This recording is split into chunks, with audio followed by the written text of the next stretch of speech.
Well, I'd say, first of all, I think the future is bright.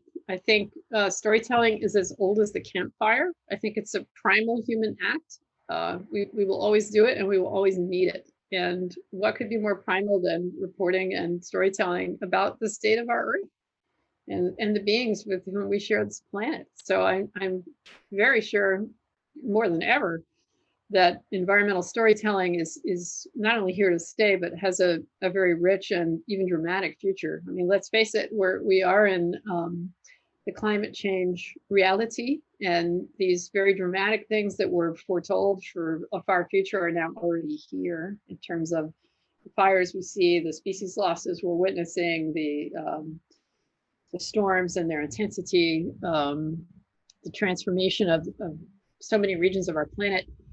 This is going to be the story of our times, and particularly for young people, this is the story that they will be telling. And I feel that their future is bright for another reason. Not only is this kind of reporting and storytelling going to be more important than ever, the platforms on which to work are better than ever. I mean, I started out as a reporter, believe it or not, before there was an internet, before there was email. If I wanted to send a story, I had to call somebody up and read it to them over the phone. This today, it's incredible what we can do in the immediacy with which we can provide information, but also the depth and complexity that we can go into and the platforms on which we can share it. And the digital native students that you're working with are already familiar with and comfortable with these platforms, and they're going to invent more, which I think is also really great. The other thing that they can look forward to is all the different voices in this storytelling today. More voices from all over the world, from different cultures, from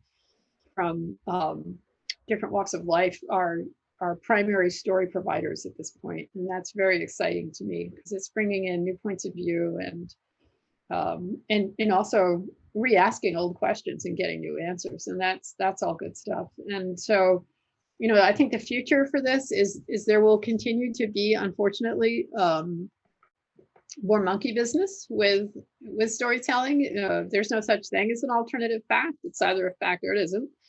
And I think it's more than ever important for people to just be clear-minded and muscular about this. I mean, we know what facts are and we know how to get them, and that's our job, all of us, as neighbors, as community members, as in our own minds.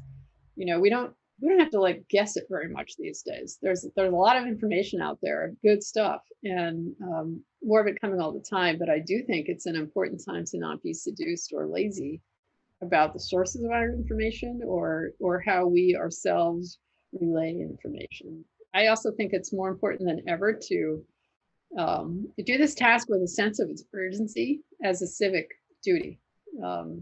As our world becomes more connected than it's ever been in human history, this act of how we connect with one another, how we tell stories and share them, needs to rise to the occasion, not sink to the bottom.